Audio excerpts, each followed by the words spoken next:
Добрый день, дорогие подписчики и гости канала. Сегодня с вами я, один из авторов телеграм-канала генерал СВР, генерал-лейтенант службы внешней разведки, тот человек, которого вы знаете как Виктор Михайлович. Сегодня у нас вторник, 7 марта, мы проводим промежуточный выпуск. Хочу в начале нашего выпуска напомнить, что наши уважаемые зрители и слушатели, которые смотрят и слушают нас на территории России и Республики Беларусь, пожалуйста, включайте VPN и смотрите нас с включенным VPN, это поможет монетизации. Также хочу обратиться ко всем нашим уважаемым зрителям и слушателям, которые нас поддерживают. Поставьте, пожалуйста, лайк, можете авансом, если не трудно. И после просмотра ролика напишите, пожалуйста, комментарий, минимум 5 слов. Этим вы поддержите наш канал. Большое спасибо. Теперь приступим. Приступим к обсуждению тем. Пригожин опять ссорится, пытается ссориться или задираться, давайте так скажем, с министром обороны Сергеем Кожугетовичем Шойгу. Вернее, с Сергеем Шойгуевичем Кожугетом. Ведь мы с вами прекрасно знаем, что настоящее имя и фамилия Шойгу — это по-настоящему отчество его Шойгувич, а фамилия Кожугет. Ну, будет называться так, как называется. Итак, в чем спор? Посещение Шойгу по информации кремлевских источников прифронтовой зоны и отчет, не отчет, а, ну, можно назвать это отчетом, да, военкоров центральных каналов российских о путешествии по прифронтовой зоне Шойгу, нашел отклик у Пригожина. Пригожин прошелся практически по всем словам Шойгу и, соответственно, заявил, что Шойгу практически во всем не прав.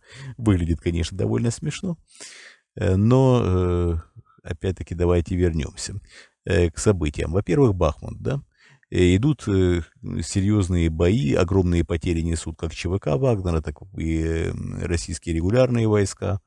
Украинские войска, конечно, несут потери, но потери украинских войск несоизмеримо меньше с потерями, особенно Вагнера. ЧВК Вагнера в этой войне понесли колоссальные потери. Сейчас ЧВК находится на грани выживания, если так можно сказать. То есть боевой состав, профессиональный боевой состав ЧВК Вагнера практически полностью уничтожен. Осталось, наверное, его полностью еще за пару-тройку недель, возможно, месяц уничтожить в Бахмуте, в который не собираются украинские войска сдавать, по крайней мере, по заявлению официальных лиц. И все, и ЧВК больше не будет. Конечно, это не может не удручать Пригожина, для которого ЧВК является основным ресурсом. Но есть как есть. Пригожин, конечно, не может не сокрушаться, не может не нападать на главу Генштаба Герасимова, не может не нападать на главу министерства Шойгу, но ничего это существенно, конечно, не изменит. Многие задаются вопросом, что будет после уничтожения Вагнера на фронте. Ну, после уничтожения Вагнера на фронте начнется контрнаступление украинских войск. Вагнер в обороне еще себя никак особо не проявил. Ну, по крайней мере, так замечательно и знаменательно, как мясные штурмы, уничтожая практически полностью свою штурмовую пехоту, Вагнер занимает какие-то участки территории. Так вот, о оборонительных способностях Вагнера нам пока ничего особо не известно. Военное командование России, конечно, все это прекрасно знает и предполагает, что Вагнер уже к тому времени, когда Украина накопит достаточное количество сил и средств для нанесения контрудара, Вагнер уже будет практически и фактически не нужен. Поняли в Генштабе, что можно воевать мясными батальонами, точно так же, как воюет Вагнер, используя мобилизованных. Мобилизованные идут как штурмовики на мясо. Конечно, у них нет такой мотивации, как у уголовников, которые находятся в Вагнере. Уголовники борются за свою жизнь, но не только за жизнь, но и за свободу. людей, которых вытащили из теплых домов, с их рабочих мест, из их, ведь там много и людей, которых и творческих, и научных профессий, и я имею в виду среди мобилизованных. Людей взяли за шкирку и вытащили в холод, голод, там, где стреляют, там, где убивают. И вот таких людей используют в качестве штурмовиков. Конечно, никакой мотивации у этих людей нет, и ни о каких забрасыванием телами речи идти не может. Ну, тела, конечно, появляются довольно регулярно, я имею в виду в качестве трупов, а вот результатов нет никаких. Такая тактика действительно была у советских войск во время Великой Отечественной войны. Но давайте опять-таки вернемся к истории. Тогда у людей была мотивация. Тогда люди сражались за свою родину, тогда люди сражались у себя на земле и за свою родину.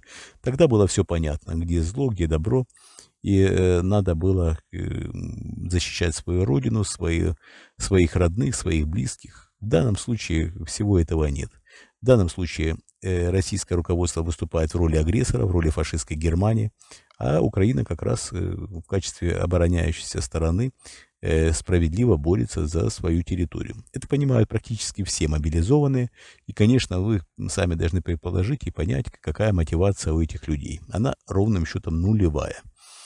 Выиграть войну таким образом практически невозможно. Пригожин об этом прекрасно знает.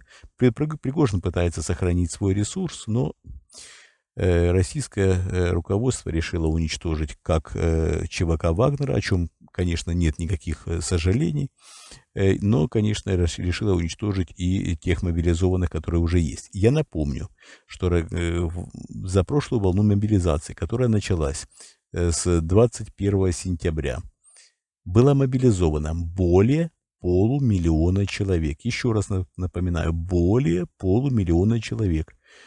И опять-таки напоминаю, что до конца марта по планам Генштаба Минобороны, по планам, возможные потери я буду применять именно такое слово, более 100 тысяч человек из мобилизованных. Это допустимые потери. Допустимые.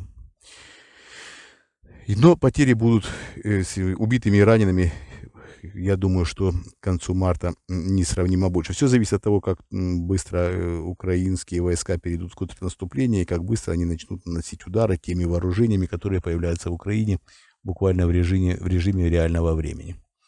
Это, конечно, все ведет к катастрофе, к большой катастрофе. Как из этого положения будет выпутываться президент России Владимир Путин, ну, на сегодняшний день сказать тяжело. Теперь перейдем к другим событиям. Лукашенко обозвал сегодня Зеленского нехорошими словами. Я не буду повторять эти слова, но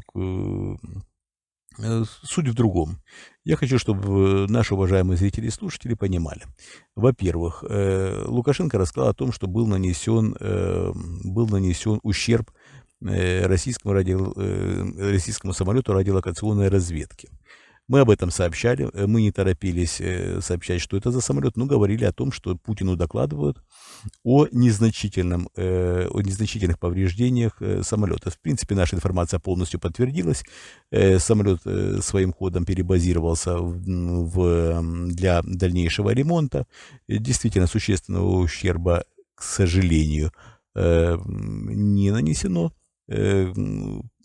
Этот самолет, скорее всего, сможет вернуться в строй, что называется, в ближайший месяц-полтора. К сожалению, еще раз повторяю, я категорически против любых ракетных ударов по мирным людям, по критической инфраструктуре, по мирным территориям. Категорически. Это даже в условиях войны не должно допускаться ни в коем случае. Еще раз повторяю, сколько уже раз повторял, и еще раз буду говорить, что я исповедую гуманистические идеалы человечества, и я категорически против гибели в любом количестве любых людей, в том числе и плохих. Я имею в виду, я исключительно за цивилизованный суд, исключительно за гуманное отношение, в том числе и к заключенным.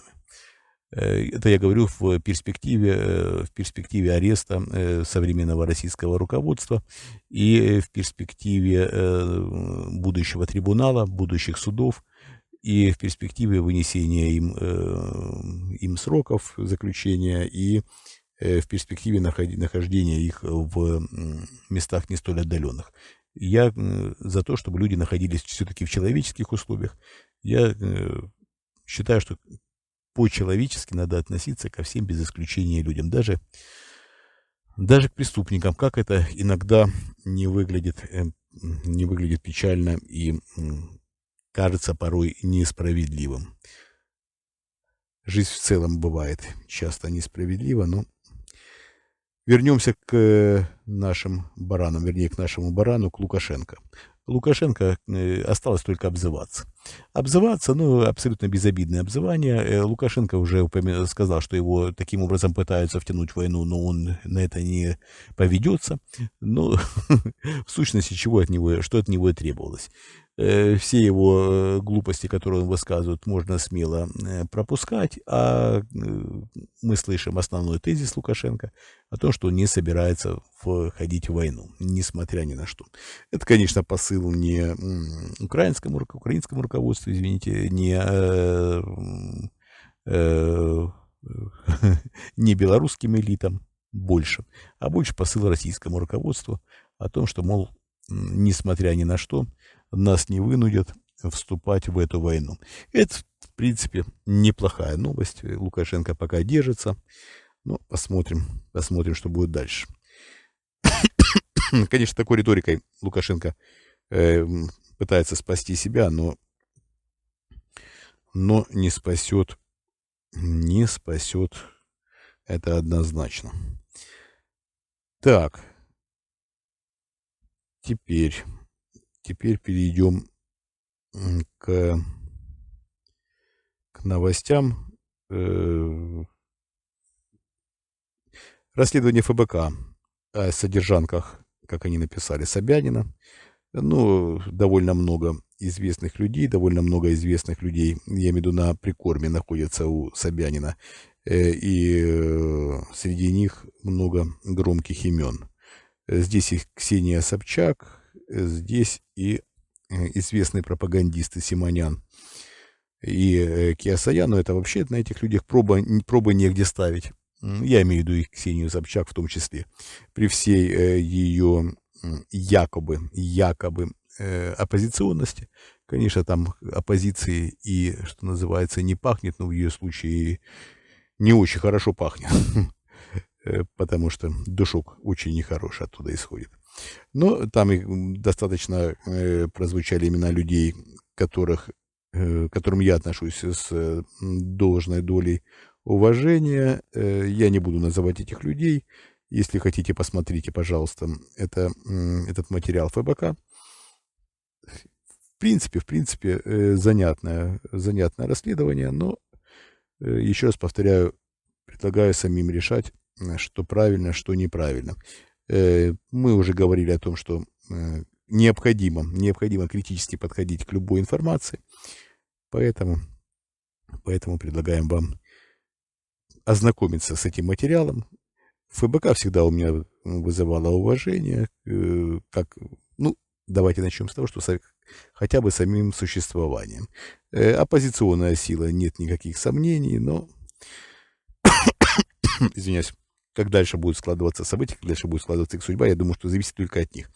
Я уверен, что надо переходить от замечательных, к замечательным расследованиям можно будет вернуться, но уже пора переходить к каким-то более осознанным действиям по отношению к современной российской власти и к путинскому режиму.